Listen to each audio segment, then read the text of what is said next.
First one should be a pretty easy one to see. This big one up here. Okay, this big long thing. Okay, can you see that? Yeah. Okay, so down here we've got a head. This is one front leg, and this is another front leg.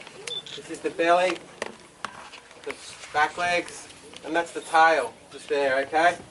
This is a picture of a nintaka, okay, or a parenti, which is a type of monitor lizard. Okay, very, very big, about probably 2 or 3 metres in length when they're fully grown, and quite tasty. Apparently, I've not eaten one yet, but hopefully I will one day. They must be very yummy though, because every time we see nintaka tracks, there's a lot of excitement, and Ananga will just go running off out into the scrub and go hunting. So we don't get a lot of work done. But that's fair enough, we've all got to eat. And you have to be very skillful when hunting these particular characters, because they've got really big claws, 2.5, 3 inches long sometimes. They're really big claws. And if you get on the wrong side of those claws, they will make mincemeat of you in no time at all.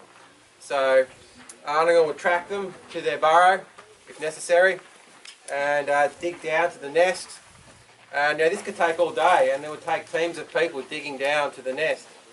And once they found it, they'd pull it out by the tail and then whack it on the head, and then they would cook it. So that cooking it would just involve making an earth oven, and then putting the nintaka in that, and then leave it in for a few hours, and then boom, out she comes and start eating.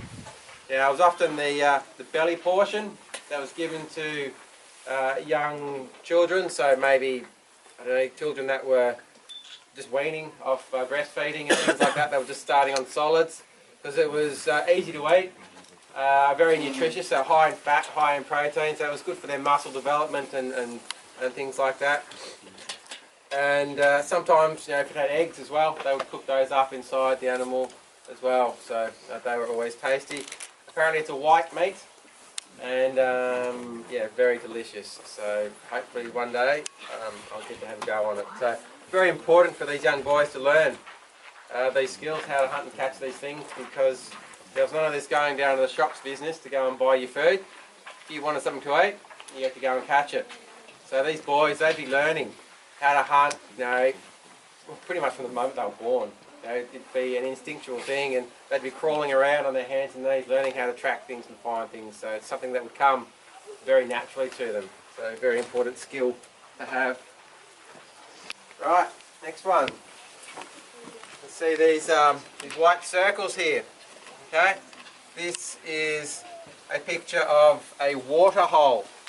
Okay, so when you throw a rock into a pond, you have ripples coming out. So this is a looking down on top view, or a plan view of a water hole.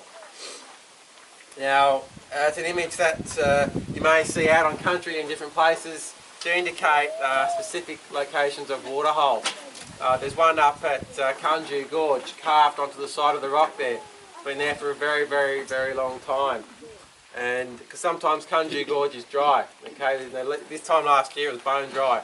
No water in it. So you might have come here and gone, oh no, where's this water hole? Then you might have seen that little symbol, and you know that you could dig down to the water table and you would be able to find that water. So, and many different ways to access water, that's just one of them.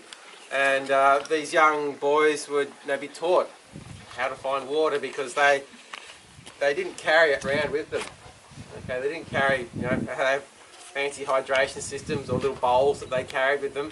Animal carried the knowledge of where to find this water, and they would generally travel from water source to water source to water source, because you have to drink. I think you can survive 3 days without water, 3 weeks without food. So very important to be able to know where to find this stuff.